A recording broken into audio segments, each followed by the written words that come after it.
It was 1984. I was a senior in high school. Please don't do the math.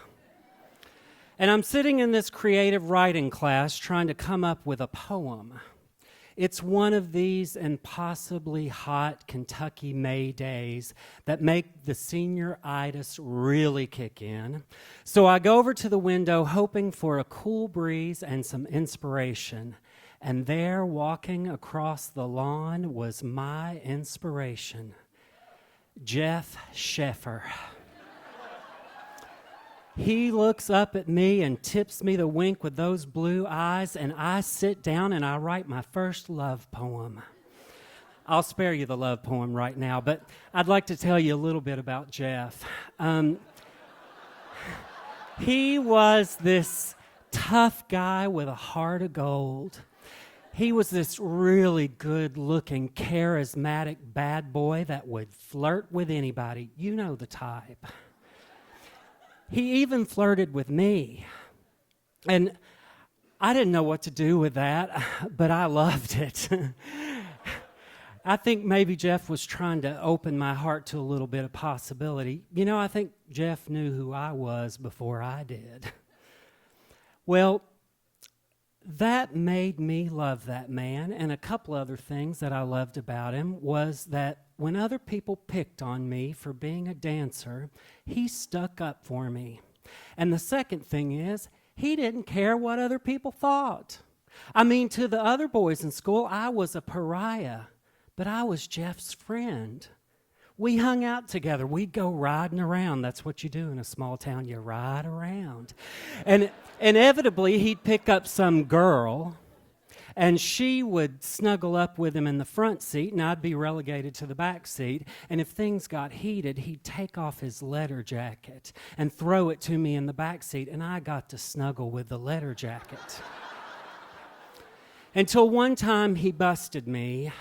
We locked eyes in the rearview mirror, and he had this devilish grin and those baby blues, and I threw down his jacket because I didn't know what to do with those feelings. I didn't know what to do with a lot of feelings that I had in high school. So when I graduated, I did not look back. I didn't keep in touch with anybody in that little place, including Jeff, and decades pass. And then I get this call from a curriculum specialist in the education system there in the county, and they're testing on dance in Kentucky. And she asked me if I'll come back and do a residency, and it seems like a great fit. Small town boy, does well in the big city, comes back and shares his art. But I'm going to be honest with you. I was nervous as a cat in a room full of rockers about going back there. I was afraid of the adversity I'd face and how people would accept me, and that maybe those old feelings would come up. But I needed the money, so I took the gig. And I go down there, and I did face adversity. A lot of the little boys were like, I ain't doing this. This is for sissies, and this is gay, and I ain't dancing. Dance is for girls. But I had been teaching long enough that I know you never let them see you sweat. And I had enough technique to know how to get those kids dancing. And guess what? They loved it. Thank you. All except this one little boy. He would not budge. I tried every trick in the book to get him to dance, and he wasn't having it. Finally, I just gave him a timeout, and he sat there with his arms folded and this blonde Justin Bieber bang hanging in his face. And this teacher comes over to me, and I knew her when she was a kid, and she says, Mr. Lamb, you might want to give Jesse some space. He's been having a real hard time lately. He lost his daddy last year in a car wreck. And I said, well, who was his dad? We know everybody there. And she says, Jeff Sheffer.